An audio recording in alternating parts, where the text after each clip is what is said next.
11 августа 1928 года президент США Герберт Гувер скажет: «Сегодня в Америке мы ближе к окончательной победе над бедностью, чем когда-либо прежде в истории любой страны». Но уже через год экономика США погрузится в самый сильный кризис. Богатые и оживленные улицы заполнятся палаточными лагерями бедняков, а уровень безработицы достигнет исторического максимума. Привет, друзья!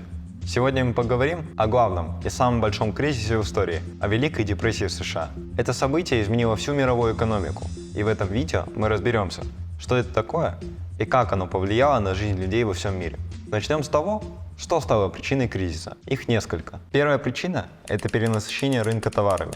Во время Первой мировой войны США были главными поставщиками товаров и оружия странам Европы. Заработанные деньги вливались в экономику. Появлялись новые города, прокладывались дороги.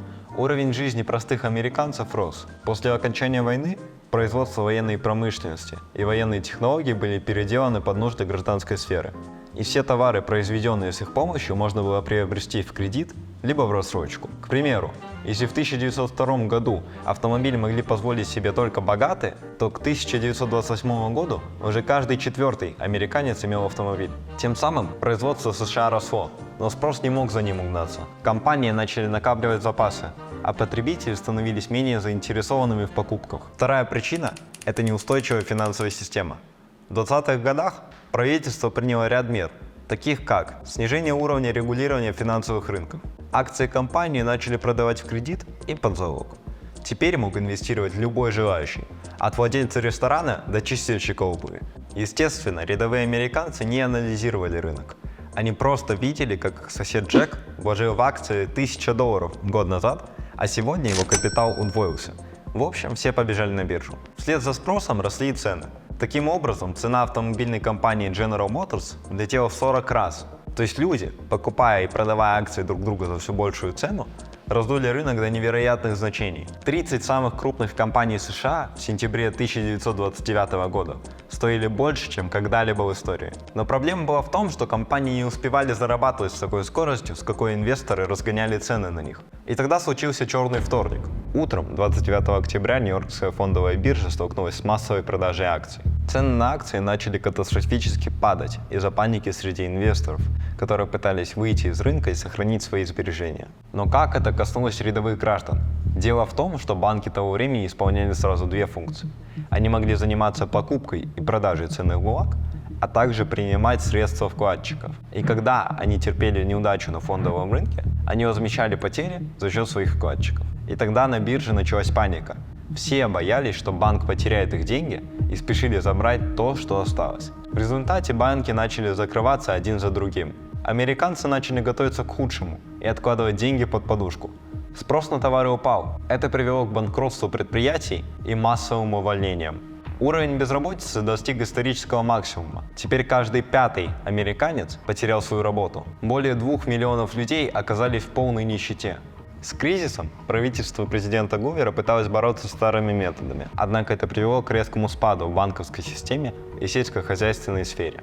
Разорялись фермеры, усилились различные социальные движения – безработных, коммунистов, ветеранов войны, социалистов. Поэтому избирательная кампания 1932 года велась в крайне напряженной обстановке, и новым президентом США стал Франклин Рузвельт. Президент Рузвельт ввел новый курс, который включал программы помощи для безработных и бедных. Одной из таких программ была социальная служба, которая помогала людям получить работу и еду. Правительство Рузвельта приостановило работу банков на неделю, тем самым выиграв время для разработки программ помощи.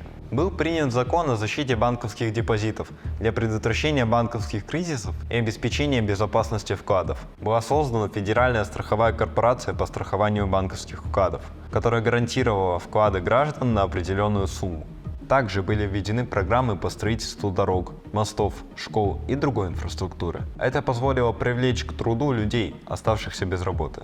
Закон о промышленном восстановлении предоставлял финансовую поддержку и регулирование промышленности. С целью создания рабочих мест и стимулирования экономики он включал в себя программы по сокращению рабочего времени, увеличению зарплат и улучшению качества жизни. Последствия кризиса. Хотя меры правительства и оказали положительный эффект, экономические проблемы продолжались вплоть до 1941 года. Великая депрессия также была частью мирового экономического кризиса, который затронул многие страны, В то время больше всех пострадала Германия, которая и так выплачивала репарации после Первой мировой войны. Это повлияло на социальные и политические волнения в стране, которые в итоге привели к власти радикальные силы, что впоследствии спровоцировало начало Второй мировой войны. Именно новая война помогла США окончательно выйти из кризиса, потому что они могли опять массово поставлять оружие и товары в Европу. Уровень безработицы снизился до 2%. Рабочие стали зарабатывать больше, и это способствовало сокращению разницы в уровне доходов между богатыми и бедными. Только в этот раз правительство уже знало, какие меры предпринимать после окончания войны, и страна погрузилась в золотой век капитализма.